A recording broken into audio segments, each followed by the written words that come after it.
The lights are low. A fire smolders in the fireplace. 2 wine glasses sit half empty on the nightstand. Your clothes lie on a heap on the floor. You reach for each other. The two of you tumble into bed. And then, blah! No explosions of passion. There's no breathy proclamations of desire. No amazing climax. To put it bluntly, the sex just isn't that good. And then you wonder, how can everyone in the movies and in romance novels have fierce, combustible sex when you and your partner can barely create a spark? TV shows and movies give us a very skewed representation of what sex is supposed to be like, says Logan Lepkoff, PhD, a sexologist, relationship expert, and the author of the ebook, How to Get Your Wife to Have Sex With You. Everyone seems to be climaxing and having orgasms all the time from whatever they are doing. And I think when you grow up on a diet of that, when your real life doesn't match, you think, there's something wrong with me, or there's something wrong with my partner. Real life sex can almost never measure up to the passion portrayed on the screen, says Isadora Ullman, a California-based sex therapist. People don't talk about the fact that it's likely that in an odd position you'll pass gas, or the love of your life will take you in his arms and have bad breath. Sex in this world isn't perfect, and it doesn't always end with the earth-shattering climax. But it doesn't have to, Lepkoff says. Good sex doesn't necessarily have to be with an orgasm. It can just be an emotionally fulfilling experience between two partners. No matter how blah your sex may be, it can get better. The key, says our experts, is to know exactly what you want and then ask for it. You long foreplay sessions, your partner is ready to go in instinct. You long wet, sensual kisses, he prefers dry little pecks.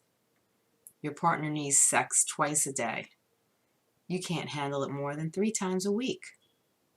Even when everything in the relationship isn't working, sexual styles aren't always compatible.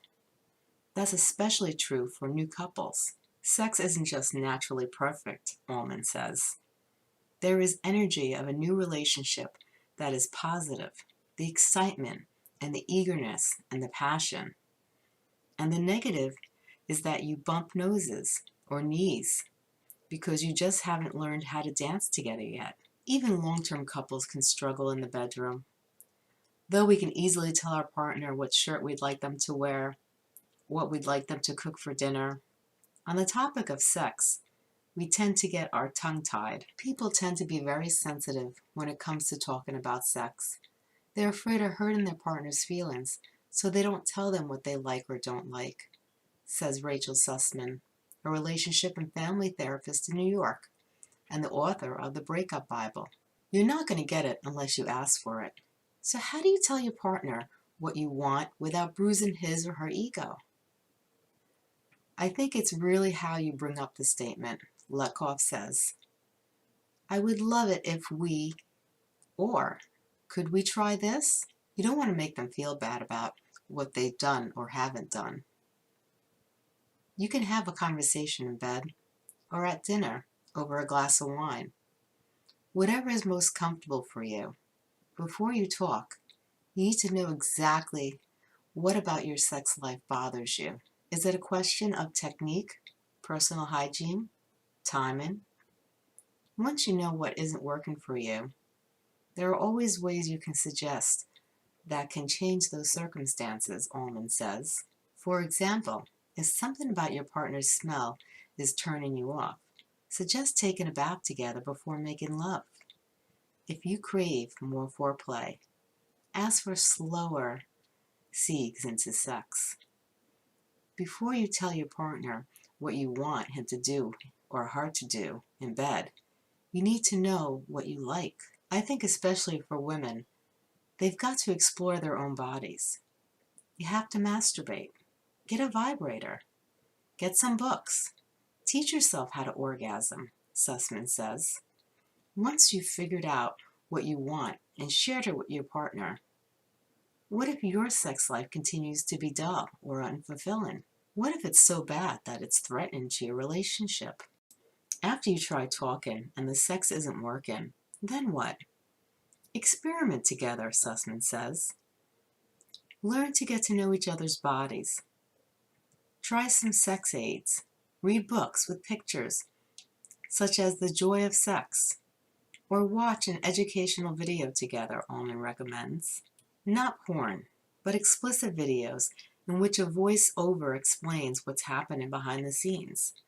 Sometimes the problem is a physical one, such as premature ejaculation, or maybe the stress from your job is bleeding over into the bedroom and disrupting your sex life. In those cases, it can help to see a sex therapist. They unravel why the two of you are not getting along, Allman says, and then they try to remedy that. If you're still unsatisfied, is it okay to fake it in bed? Experts say no. If you're faking it, you're doing yourself a disservice because you're not learning what really turns you on, Sussman says. I think eventually it takes a toll. Your partner's going to realize that you're disconnected. Can sex ever be bad enough to consider ending a relationship over? Possibly. You might really love somebody, and the sex is never going to be more than okay. You have to decide whether it's livable with, Allman says. The fact is, in many cases, you have to either accept that the sex is never going to be mind-blowing, or you have to leave. Whenever you're considering a breakup or a divorce, you need to weigh every element of the relationship and not just the sex. You can't have everything in life, Sussman says. If you have a wonderful relationship and you love each other, and you have kids, but the sex isn't great, maybe you could live without that. In most cases, though, you shouldn't have to break up or settle for mediocre sex.